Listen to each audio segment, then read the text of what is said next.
Welcome to the bike lane. We've got two different models of electric bikes here today. On my left, the Dual Sport Plus in a traditional frame, and on your left, the FX Plus in a step-through model. The FX Plus is also primarily aimed at commuters. You can see it's got fenders to protect you, your clothes, your baggage from water and salt off the roads in the winter.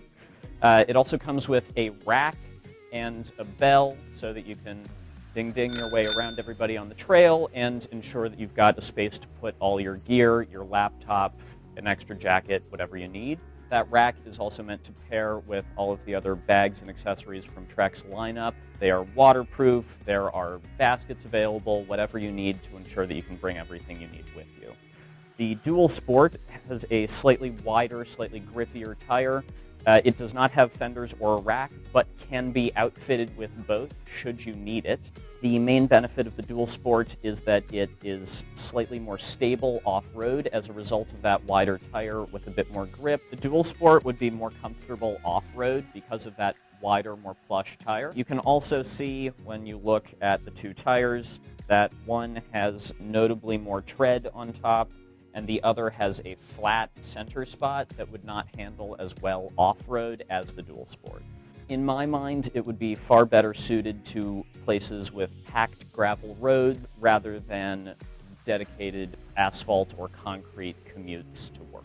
The model to the left has a step-through frame with that more aggressively angled top bar, and the Dual Sport does not. The benefit to that is that the step-through version is far more easy to mount. The standover height is lower if you're someone with legs on the shorter side, and you don't have to worry about leaning the bike all the way over to try and mount it.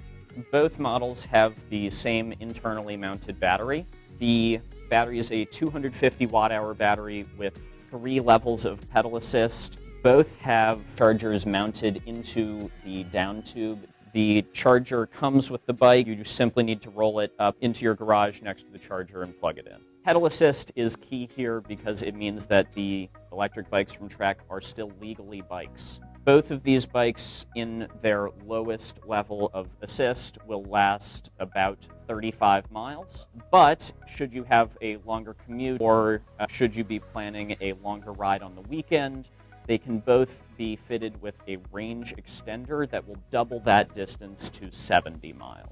So both have the exact same battery. Internal batteries are better protected from the elements, so they are sealed. You can leave the bike outside during the day and you don't have to worry about the battery getting wet. It is also a far sleeker look and you don't have all sorts of battery and cabling hanging off the frame of the bike.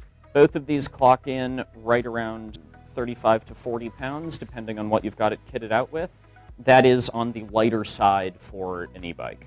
Quite a lot of e-bikes that you would find on the internet are 50, 60, 70, even 80 pounds. That means that they would be difficult to bring upstairs should you live in an apartment. They'd be difficult to bring into an urban area and lock up during the day. They're just big, cumbersome things. Trek makes sure that all of its e-bikes are serviceable at its brick-and-mortar locations.